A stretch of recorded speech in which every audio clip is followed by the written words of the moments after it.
Today I wanted to talk a bit about what you could listen to while drawing because it's actually very important.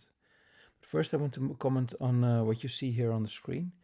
This is again is George Bridgman drawing of an arm, basically simplification. What you see here is an interlocking of the arms, interlocking forms, and it's as such a simplification of what the arm really looks like, but it's not. It is visually pleasing to look at, and it's also fun to draw.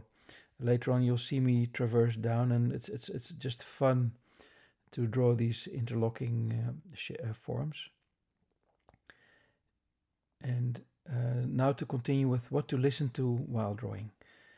So first, this video, as you can hear, I'm trying to use a very soft and calm voice, and because I think I'm hoping you can listen to this while drawing, and for that it helps if it's many YouTube videos have very high energy voices with them, and that is to make sure people don't leave, they don't get bored.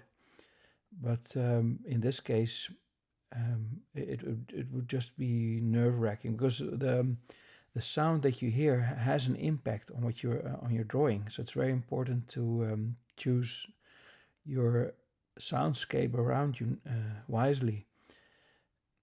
There are other videos where people talk really slowly and really calmly, and on YouTube also. So those are good to listen to. They tend to also be by artists, so they probably design it for that. But there are many things you can listen to. The first time I learned about this was when I was still at Art Academy. We had a teacher that taught us one time, and she took some classical music with her, and she made us do model drawing class with that classical music in the back.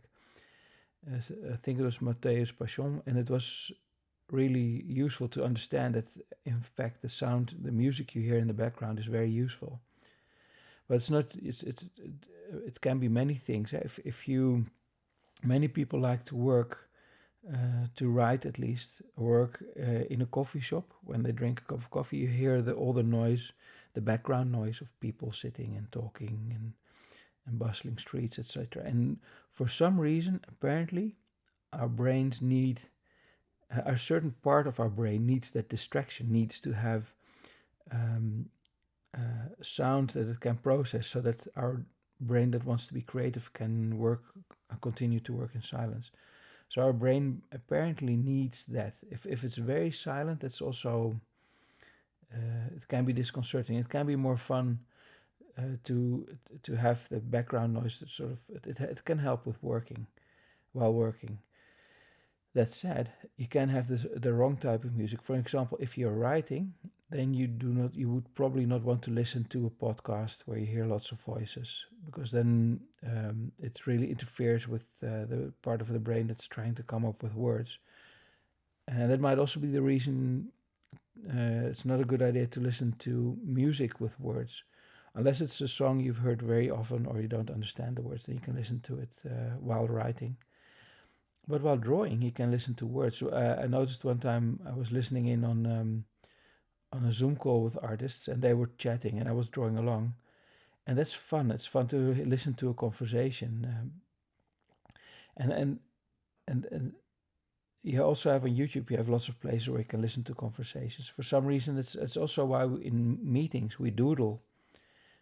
It's just something a brain likes to do when we're listening to a conversation. We like to draw along, so that can be a very useful thing. I haven't figured out how to do that on this channel yet. A conversation, I would have to find someone to talk to every time, but that could be fun. Maybe a different person each time.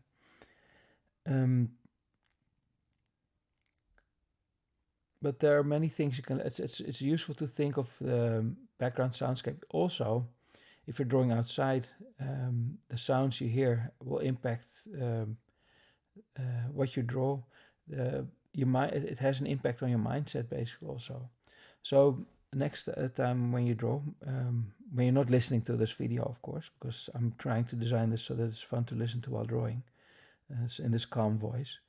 But next time when you're not drawing along with this video, you can also maybe see if you, what types of music you like to listen to while drawing, or maybe watch television is a bit of a problem because I tried that, but if you have a Hollywood movie or a Netflix movie or something like that, it's you kind of want to see the movie. The thing is, it's also designed to be seen. It's because it's beautiful often, and part of the story is told on screen, unless you've seen the film many times, of course. Maybe then you can listen to it, but otherwise, it's probably best to listen to a video that was kind of designed to also be able to, so that you can listen to it without looking at the screen. Fortunately, there are many YouTube videos where you can do that. And but also see if you can find music that you listen to, or try to be among people in a coffee shop. See what it feels like if you draw there, or try to sit outside with all the noise in the background. Problem with sitting outside, of course, is that people try to look over your shoulder. It's much more fun to draw in your home.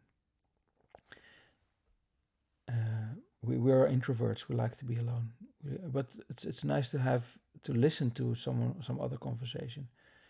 As a child, you can probably do that. You can sit in a corner and draw while you hear the adults talk in the background. You don't understand what they're talking about anyway. So that concludes this video for today, and hope you consider what sound to have in the background, and also consider trying one or two of these exercises. They're fun. I'm really enjoying doing them. I'm enjoying the results, and I hope you try them out. Okay, hope to see you next time. Bye bye.